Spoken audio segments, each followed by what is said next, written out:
is enough said. What up, Heat Nation? Video number 2 of the day. Your boy Ernest here.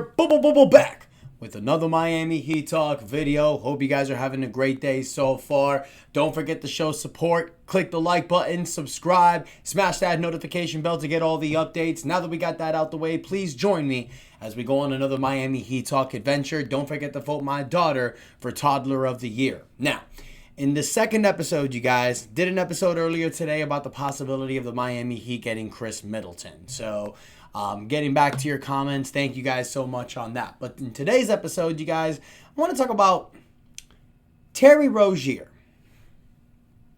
Don't get mad. Don't kill me. I get it.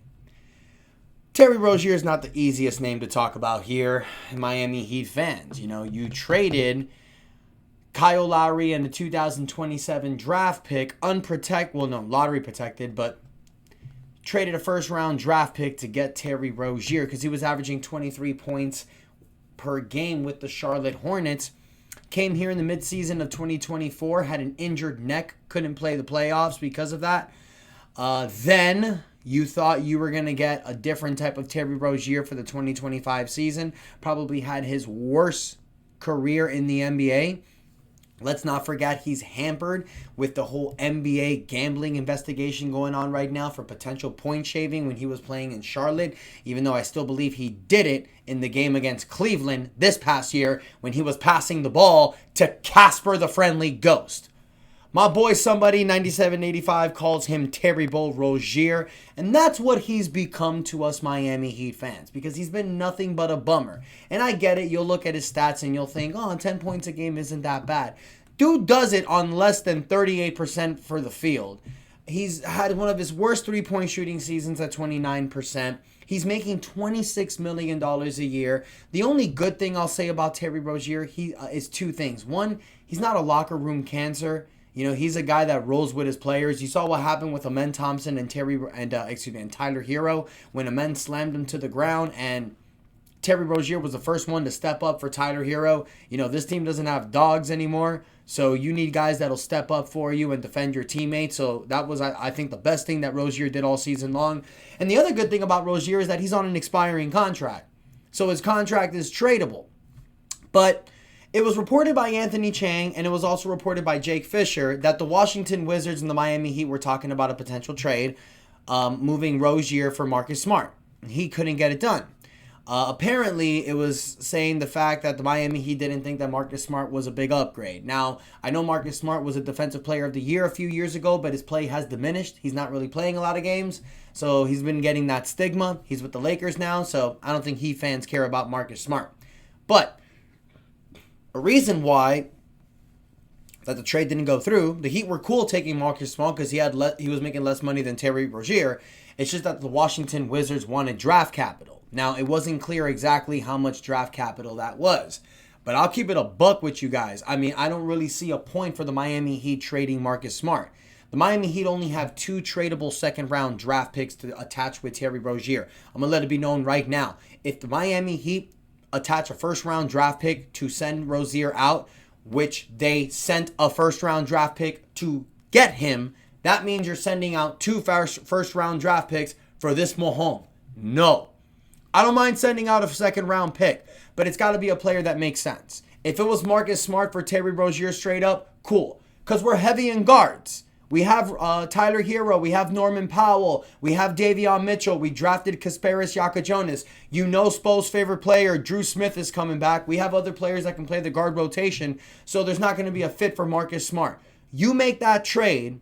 You send Terry Rozier and a second-round draft pick or maybe multiple out for a much better player. So maybe for like a Nikola Vucevic, if you can trade for him before he gets bought out.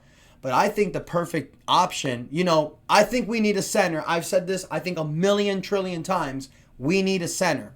We need a center.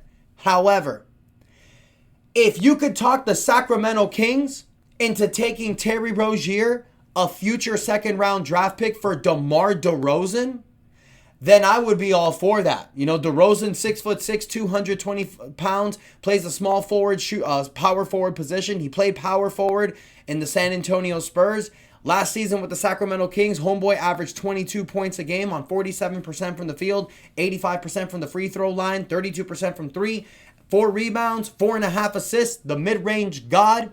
DeMar DeRozan can definitely help this team being better for next season, can give us more depth. And it's like I said a million times, that's what this Miami Heat team needs next season. You need all hands on deck. It's a depleted Eastern Conference. So if you can trade Terry Rozier and 1 to 2 second-round draft picks for DeMar DeRozan, I would be all for that. And I know people are asking, and I'm pulling up his salary right now, but I know people will be in the comments saying, why the hell would Sacramento do that? Sacramento's blowing it up, you guys.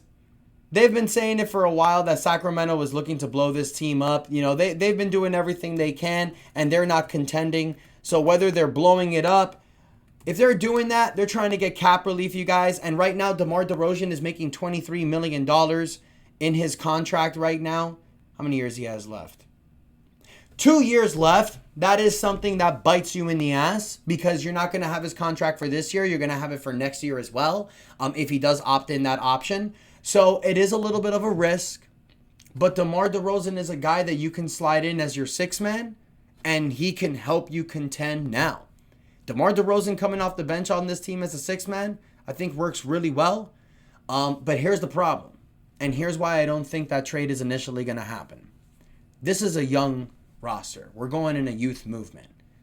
If you trade for DeMar DeRozan, yes, it's going to help you compete right now, but it's going to hamper you a lot. It's also going to take away time from Nikola Jovic, Jaime Jaquez, Kasparis Giacojonas. I think the only trade that you make for Terry Rozier right now is if you're getting a quality backup center like a Nikola Vucevic or someone else, a very high quality backup center that can help Kel'el Ware and Bam Adebayo. Or you save Rozier for a potential trade for, like, let's say Giannis. Let's say Giannis requests a trade. Then you can get multiple assets, multiple draft picks, and expiring contracts like Andrew Wiggins and Terry Rozier and send it out for Giannis. Terry Rozier's contract, you guys, the more that I think about it, it's tradable. I don't care what's going on with this NBA investigating thing. If you're a team that's taking Rozier and he's found guilty, he's waived. That $26 million goes off your books. That's good. If he's found innocent, cool. Buy his ass out. It's really a win-win for the team that's taking Rozier. But you just have to incentivize it. A team's just not going to be like, yeah, we'll just take Rozier, cool. No. You got to throw in a second-round pick. So I think if Sacramento would be willing to do that for, Terry Rozier and a second-round pick for DeMar DeRozan, yeah, I'd prefer a center. But you guys let me know. DeMar DeRozan on this team, I think could fit. He's a quality backup wing. He can come off the bench, be your best player off the bench. You have him, you have Jovic. I just think he's stunts the development of everyone else. So you guys let me know what you think in the comments. Don't forget to like, share, and subscribe. We're pushing to 7,000 subscribers. We're almost 300 subscribers there. Thank you guys so much. And until next time, your boy Ernest out. And that is enough said.